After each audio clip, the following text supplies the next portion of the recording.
నేను లేకుండా నువ్వు ఈ సినిమాను ఎలా రిలీజ్ చేస్తావో చూస్తా. ఇంకా ఓ పాట బ్యాలెన్స్ ఉంది, డబ్బింగ్ కూడా చెప్పాల్సి ఉంది. ఎలా చేస్తావో, ఎవరితో చేయించుకుంటావో చూస్తా. ఇది దర్శకుడు ఎస్వి కృష్ణారెడ్డి గారితో రాజేంద్ర ప్రసాద్ గారు అన్న మాటలు. 1993 సంవత్సరంలో ఎస్వి కృష్ణారెడ్డి గారి దర్శకత్వంలో రాజేంద్ర ప్రసాద్ గారు హీరోగా నటించిన మాయలుడు సినిమా షూటింగ్ స్పాట్లోనే ఇద్దరి మధ్య గొడవ జరిగింది. నువ్వెంత అంటే అసలు నువ్వెంత అనుకునే రేంజ్కు పరిస్థితులు వెళ్ళిపోయాయి. అసలు ఇంతకీ దర్శకుడు ఎస్వి కృష్ణారెడ్డి గారికి హీరో రాజేంద్ర ప్రసాద్ గారికి మధ్య గొడవ ఏంటి? ఇద్దరి మధ్య చిచ్చు పెట్టిన అంశం ఏంటి? ఒకటి కాదు, రెండు కాదు, ఏకంగా 13 ఏళ్ల పాటు ఇద్దరు మాట్లాడుకోకపోవడానికి కారణాలేంటి? మాయలోడు సినిమా షూటింగ్ టైంలో జరిగిన రచ్చేంటి అన్న వివరాలను ఈ వీడియోలో క్లియర్గా చెప్పుకుందాం. కొబ్బరి బొండం సినిమాతో ఎస్వి కృష్ణారెడ్డి రాజేంద్ర ప్రసాద్ గారి కాంబినేషన్కు బీజం పడింది. అప్పటికే సినీ ఇండస్ట్రీలో డిస్ట్రిబ్యూటర్గా ఉన్న అచ్చిరెడ్డి గారు నిర్మాతగా మారి మరీ ఆయన స్నేహితుడు ఎస్వి కృష్ణారెడ్డి రాసిన కథను నమ్మి రాజేంద్ర ప్రసాద్కు చెప్పారు. ఆయన కూడా కథకు ఓకే చెప్పారు. అయితే అప్పటికే ఎస్వి కృష్ణారెడ్డికి సినీ పూర్వానుభవం లేదు కాబట్టి దర్శకుడిగా కాట్రగడ్డ రవితేజ అనే ఆయన్ను పెట్టుకున్నారు. ఆ సినిమా ఫలితం ఏంటన్నది అందరికీ తెలిసిందే. మొదటి సినిమాతోనే వాళ్ళిద్దరూ హిట్ కొట్టారు. ఆ సినిమా షూటింగ్ సమయంలో వచ్చిన అనుభవంతోనే రెండో సినిమా రాజేంద్రుడు గజేంద్రుడు సినిమాకు ఎస్వి కృష్ణారెడ్డినే దర్శకుడిగా పెట్టుకోవాలని అచ్చిరెడ్డి డిసైడ్ అయ్యారు. రాజేంద్ర ప్రసాద్ గారు కూడా భరోసా ఇచ్చారు.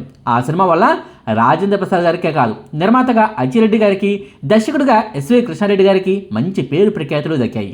ఆ సినిమా పూర్తయిన వెంటనే మాయలుడు సినిమాకు పునాదులు పడ్డాయి. రాజేంద్రుడు గజేంద్రుడు సినిమాలో రాజేంద్ర ప్రసాద్ పక్కన సౌందర్య గారు హీరోయిన్గా నటించారు.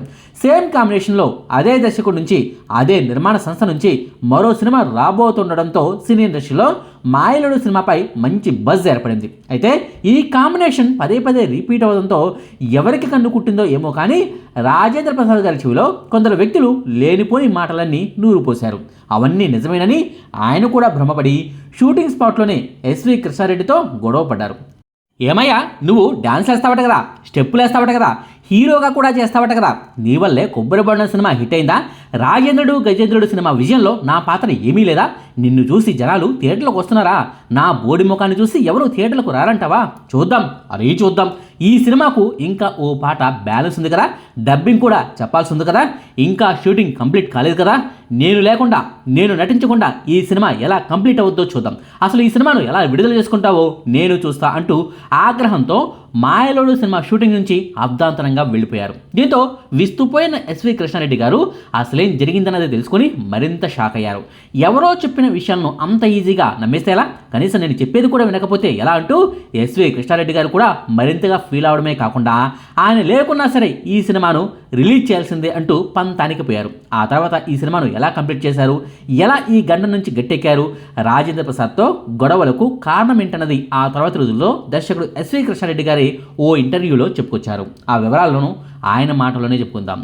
రాజేంద్ర ప్రసాద్ వల్లే నేను దర్శకుడిని అయ్యాను, అందులో ఎలాంటి అనుమానమూ లేదు. కొన్నిసార్లు ఎదుటి వ్యక్తులు అనే మాటలు మనల్ని ఎంతగానో బాధిస్తాయి. మాయలోడు సినిమా చిత్రీకరణ పూర్తవుతున్న దశలో రాజేంద్ర ప్రసాద్తో జరిగిన సంభాషణ నన్ను బాధించింది. నీ వల్లే సినిమాలు ఆడేస్తాయా అంటూ రాజేంద్ర ప్రసాద్ కాస్త వెటకారంగా మాట్లాడారు. ఆ మాటలో నన్ను బాధించినా సహనంతో భరించా. ఒక పాట మినహా దాదాపు షూటింగ్ పూర్తయింది. ఏదో ఆవేశంలో అనేసి వెళ్ళిపోయాళ్లే అని నేను మొదట్లో అనుకున్నాను. కానీ ఆయన సీరియస్గా తీసుకున్న విషయం నాకు తర్వాతే తెలిసింది. ఆ ఘటన జరిగిన కొద్ది రోజులకు సౌందర్య గారి డేట్స్ దొరకడంతో ఫలానా రోజున పాట షూటింగ్కు రావాలంటూ రాజేంద్ర ప్రసాద్కు కబురు పంపాను. కానీ నేను కోరిన తేదీల్లో రావడానికి ఆయన ససేమిరా అన్నారు. హీరోయిన్ల డేట్స్ దొరకడమే కష్టంగా ఉన్న సమయంలో మీరు కాస్త సహకరించాలి అని వినయపూర్వకంగా రాజేంద్ర ప్రసాద్ను అడిగాను. కానీ ఆయన మాత్రం ఒప్పుకోలేదు. నేను రావడం కుదరదు, నువ్వు అనుకున్న తేదీకి సినిమా విడుదలవుతుందని అనుకుంటున్నావా? నేను ఇంకా డబ్బింగ్ కూడా చెప్పాలి, పైగా ఇంకో పాట కూడా ఉంది అనేసరికి నేను కాస్త జంకాను. తప్పనిసరి పరిస్థితుల్లో ఆయనతో ఈ సినిమా కుదుర్చుకున్న అగ్రిమెంట్ కాగితాలను తిరిగేశాము. ముందుగా కుదుర్చుకున్న ఒప్పందం ప్రకారం ఆయన ఇంకా ఒక్కరోజు ఈ సినిమా కోసం పని చేయాల్సి ఉంటుంది. ఆ లాజిక్ను పట్టుకొని ఆ పేపర్లను తీసుకుని మా మేనేజర్ను రాజేంద్ర ప్రసాద్ దగ్గరకు పంపించాను. ఆ పేపర్లను చూసిన ఆయన ఎట్టకేలకు దిగొచ్చారు. కేవలం ఒక్కరోజు మాత్రమే షూటింగ్కి వచ్చేందుకు ఓకే చెప్పారు. అయితే ఒక్కరోజులో పాటను చిత్రీకరించడం అనేది అసాధ్యం కాబట్టి ఆయన ఆ ఒక్కరోజు పాట కోసం కాకుండా అంతవరకు ఆయన నటించిన సీన్లకు డబ్బింగ్ చెప్పించడం కోసం వాడుకోవాలన్నది నా అభిప్రాయం. మీరు పాటను తీసుకుంటారో డబ్బింగ్ను చెప్పించుకుంటారో మీ ఇష్టం. నేనైతే ఒక్కరోజే ఈ సినిమా కోసం పనిచేస్తా. అది కూడా ఉదయం 9 గంటల నుంచి మధ్యాహ్నం 3 గంటల వరకు మాత్రమే నేను పనిచేస్తాను. మధ్యలో 1 గంట నుంచి 2 గంటల వరకు లంచ్ బ్రేక్ అని రాజేంద్ర ప్రసాద్ గారు కండిషన్లు పెట్టారు. ఆయన ఇచ్చిన టైంలోపు అసలు డబ్బింగ్ కూడా పూర్తి కాదన్నది ఆయన ఉద్దేశం. అంతేకాదు, మాయలోడు సినిమా తమిళ రైట్స్ను రాయించుకున్న తర్వాతే ఆయన డబ్బింగ్ థియేటర్లోకి అడుగుపెట్టారు. అయితే అంతకుముందే సినిమా మొత్తం 1200 అడుగుల రీల్ వస్తే ఎడిటర్ను రిక్వెస్ట్ చేసి మొత్తం ఒకే రీల్గా మార్చాను. ఆయన సీన్లన్నింటినీ కూడా ఒక ఆర్డర్లో పెట్టించి ఆ ఆర్డర్లోనే ఆయన డైలాగులకు సంబంధించిన స్క్రిప్ట్ వర్షన్ కూడా రెడీ చేసి ఉంచాను. ఆ విషయం రాజేంద్ర ప్రసాద్కు తెలియదు. దీంతో వరుసగా ఆయన సీన్లు వస్తుంటే ఆయన డబ్బింగ్ చెప్పుకుంటూ వెళ్ళిపోయారు. నా ముందస్తు ప్లానింగ్ వల్ల ఒక్క రోజులో డబ్బింగ్ పూర్తవడం అసాధ్యం అనుకున్న వాళ్ళంతా కేవలం 4 గంటల్లోనే మధ్యాహ్నం 1 గంటకే రాజేంద్ర ప్రసాద్ డబ్బింగ్ చెప్పడం పూర్తి చేయడంతో అంతా ఆశ్చర్యపోయారు. రాజేంద్ర ప్రసాద్ గారు కూడా విస్తుపోయారు. అయినా సరే ఆయన మాత్రం పంతం వేడలేదు. ఇంకా ఒక పాట చేయాలి కదా, ఎలా చేస్తావో చూస్తాననేసి వెళ్ళిపోయారు. ఆ తర్వాత పాట షూటింగ్కు రమ్మని పిలిస్తే నాకు కుదరదయ్యా, సౌందర్య డేట్స్ ఇచ్చిందన్నావు కదా, చేసుకో అన్నారు. ఏం చేయాలో నాకైతే అర్థం కాలేదు. ఒకానొక టైంలో అచ్చిరెడ్డి నేను ఓ ఇబ్బందికర పరిస్థితుల్లో ఉంటే మమ్మల్ని ఆదుకున్న వ్యక్తి బాబు మోహన్. మనిషిగా చాలా మంచోడైన ఆయనకు ఈ పాట ద్వారా మంచి ఛాన్స్ ఇచ్చానని అంతా అంటుంటారు, కానీ నిజానికి నేనే ఆయన్ను వాడుకున్నాను. హీరోతోనే కాదు, ఓ కమెడియన్ను పెట్టి తీసినా కూడా జనాలు పాటను చూస్తారు అన్న మెసేజ్ను మా హీరోకు ఇవ్వాలన్నది కూడా నా ప్రయత్నం. నా ఆలోచనను అచ్చిరెడ్డికి చెప్పి ఒప్పించా. ఆ తర్వాత వెంటనే సౌందర్యకు ఫోన్ చేసి మాట్లాడాము. చినుకు చినుకు అందెలతో పాటను మీతో బాబు మోహన్తో చేయిద్దామనుకుంటున్నామని చెప్పాను. ఈ సినిమా విషయంలో జరిగినంతా తెలుసు కాబట్టి సౌందర్య అసలు అభ్యంతరం పెట్టలేదు. ఇక వెంటనే బాబు మోహన్కు కబురు పెట్టి పాట గురించి చెప్పి ఒప్పించాము. షూటింగ్కు ఏర్పాట్లు చేసుకుంటున్నాము. అయితే బాబు మోహన్తో పాటను తీస్తున్నాననే విషయం తెలిసి రాజేంద్ర ప్రసాద్ షాక్ అయ్యారు. మధ్యవర్తులను రంగంలోకి దింపారు. బాబు మోహన్తో తీయటం అంతగా బాగోదని అన్నారు. రాజేంద్ర ప్రసాద్ వచ్చి పాటను చేయడానికి సిద్ధంగా ఉన్నారని చెప్పారు. నేను మాత్రం బాబు మోహన్కు ఇచ్చిన మాటకు కట్టుబడి నా నిర్ణయాన్ని మార్చుకోలేదు. చివరకు పాట షూటింగ్ జరుగుతున్న రోజు కూడా షూటింగ్ లొకేషన్కు వచ్చి కూర్చున్నారు. ఆయన నేను మాత్రం బాబు మోహన్తోనే ఆ పాటను తీశాను అంటూ ఎస్వి కృష్ణారెడ్డి గారు ఓ ఇంటర్వ్యూలో చెప్పుకొచ్చారు. అయితే దర్శకుడిగా ఆయన ధైర్యం చేసి మరీ ఓ నిర్ణయం తీసుకున్నారులే, కానీ ప్రేక్షకులు దాన్ని ఎలా రిసీవ్ చేసుకుంటారా అన్న భయం కూడా ఆయనలో లేకపోలేదు. మొదట్లో ఈ సినిమా హిట్ అవుతుందని అన్న వాళ్ళు కూడా బాబుమోహన్కు సౌందర్యకు డ్యూయట్ ఏంటయ్యా, సినిమా పోవటం ఖాయమంటూ పుకార్లు పుట్టించారు. కానీ కట్ చేస్తే ఏ పాట విషయంలో అయితే వివాదం నడిచిందో చివరకు ఆ పాటే సినిమా సక్సెస్ శాతాన్ని అమాంతం పెంచేసింది. సినిమా అంతా ఒక లెక్క, ఆ పాట మాత్రమే మరో లెక్క అన్నట్టుగా టికెట్లు తెగిన పరిస్థితి. హైదరాబాద్లోని నారాయణగూడ శ్రీనివాస థియేటర్లో అయితే రోజుకు 4 ఆటల చొప్పున ఏకంగా 252 రోజుల పాటు ఆడింది. 100 రోజుల తర్వాత అన్ని ఏరియాల నుంచి కలెక్షన్లు తగ్గుతున్నా ఆ థియేటర్ నుంచి మాత్రం కలెక్షన్లు స్టడీగా ఉన్నాయి. అందులోనూ మరీ ముఖ్యంగా ప్రతిరోజు నైట్ షోలు హౌస్ఫుల్స్ పడుతున్నాయి. అసలు ఆ థియేటర్లో ఏం జరుగుతుందో తెలుసుకుందామని ఓ రోజు రాత్రి షోకు నేరుగా శ్రీనివాస థియేటర్కే అచ్చిరెడ్డి గారు వెళ్ళారు. లోపలికి వెళ్ళి చూస్తే కొంతమంది ఉన్నారు.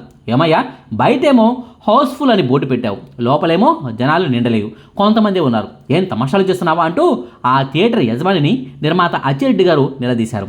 ఆయన మాటలకు కాస్త నవ్వుకుంటూనే కాసేపు ఆగండి సార్, ఆ మ్యాజిక్ ఏంటన్నది మీరే చూస్తారుగా అంటూ ఆయనకు అతిథి మర్యాదలు చేస్తూ ఉండిపోయారు. సినిమాకు ఇంటర్వెల్ కార్డ్ పడగానే 100 మంది కుర్రకారు ఆ థియేటర్లోకి పరుగులు తీయటం స్టార్ట్ చేశారు.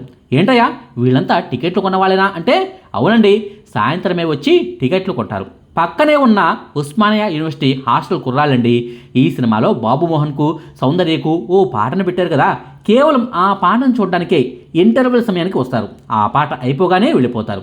రోజు ఇదే పని. మీరు మాత్రం ఆ పాటను బలే పెట్టారండి. ఆ పాటను చూసుకోవడం కోసమే రోజు టికెట్లు కొని మరీ థియేటర్కు వస్తున్నారు అంటూ ఆ థియేటర్ ఓనర్ చెప్తుంటే అచ్చిరెడ్డి గారు నివ్వెరపోయారు. నిజానికి మాయలోని సినిమా ఆ థియేటర్లో ఏడాదైనా ఆడేదే, కానీ ఈలోపే ఎస్వి కృష్ణారెడ్డి అలీ కాంబినేషన్లో తెరకెక్కిన యమలీల సినిమా రిలీజ్కు సిద్ధంగా ఉండడంతో ఆ థియేటర్లో మంచి కలెక్షన్లు వస్తున్నా సరే మాయలోడు సినిమాను తీసేయాల్సి వచ్చింది. ఇది చినుకు చినుకు అందెలతో అనే పాట క్రియేట్ చేసిన సెన్సేషన్. అయితే తన ప్రమేయం లేకుండానే మాయలుడు సినిమా రిలీజ్ అవడం, సక్సెస్ కూడా అవడంతో కినుక వహించిన రాజేంద్ర ప్రసాద్ గారు ఎస్వి కృష్ణారెడ్డితో మాత్రం గ్యాప్ను మెయింటైన్ చేస్తూ వచ్చారు. అలా 1 కాదు 2 కాదు, ఏకంగా 13 ఏళ్ల పాటు ఇద్దరు మాట్లాడుకోలేదు. అయితే కాలం అనేది ఎంతటి గాయానైనా మాన్పేస్తుందన్నట్టుగా కాలక్రమేణా ఇద్దరి మనసుల్లోనూ పాత పగలు చెల్లారాయి. ఎస్వి కృష్ణారెడ్డి గారికి సరైన హిట్స్ లేకపోవడం, రాజేంద్ర ప్రసాద్ గారి కెరీర్ కూడా కాస్త నెమ్మదించడంతో పాత పగలకు పులి స్టాప్ పెట్టేశారు. సరిగ్గా 2006 సంవత్సరంలో సరదా సరదాగా అనే సినిమాతో మళ్ళీ వీళ్ళిద్దరు కలిశారు. హీరో శ్రీకాంత్ గారితో పాటుగా రాజేంద్ర ప్రసాద్ గారు కూడా ఆ సినిమాలో మరో హీరోగా నటించారు. కాకపోతే ఆ సినిమా మాత్రం అంతగా హిట్ అవ్వలేదు. ఆ తర్వాత మళ్ళీ 17 ఏళ్ల తర్వాత 2023 సంవత్సరంలో ఆర్గానిక్ మామ హైబ్రిడ్ అల్లుడు సినిమాతోనూ వీళ్ళ కాంబినేషన్ రిపీట్ అయింది. అయితే ఈ సినిమా కూడా హిట్ అవ్వలేదు. ఈ 2 సినిమాల టైంలో వీళ్ళిద్దరూ కలిసారులే కానీ మా మధ్య పాత విషయాలన్నీ మర్చిపోయామని చెప్పారులే కానీ రియాలిటీలో మాత్రం వీళ్ళిద్దరి మధ్య మళ్ళీ గట్టి బంధం ఏర్పడలేదన్నది వాస్తవం. ఏదైనా సినీ ఫంక్షన్లో కలిసినప్పుడు మాట్లాడుకోవడం తప్ప ఒకప్పుడు ఉన్న డీప్ ఫ్రెండ్షిప్ మాత్రం వీళ్ళిద్దరి మధ్య లేదన్నది వాస్తవం. చెప్పుడు మాటలు ఎంత ప్రమాదమో అన్నది వీళ్ళిద్దరి మధ్య ఏర్పడిన విభేదాలే ప్రత్యక్ష సాక్ష్యం. ఇదండి ఎస్వి కృష్ణారెడ్డి రాజేంద్ర ప్రసాద్ గారి మధ్య ఏర్పడిన విభేదాల గురించిన సమాచారం. మీకు ఈ వీడియో నచ్చితే లైక్ చేయండి, షేర్ చేయండి. మరిన్ని ఆసక్తికరమైన వీడియోల కోసం మా కొత్త ముచ్చట ఛానల్ను సబ్స్క్రైబ్ చేయడం మాత్రం మర్చిపోకండి. Thank you.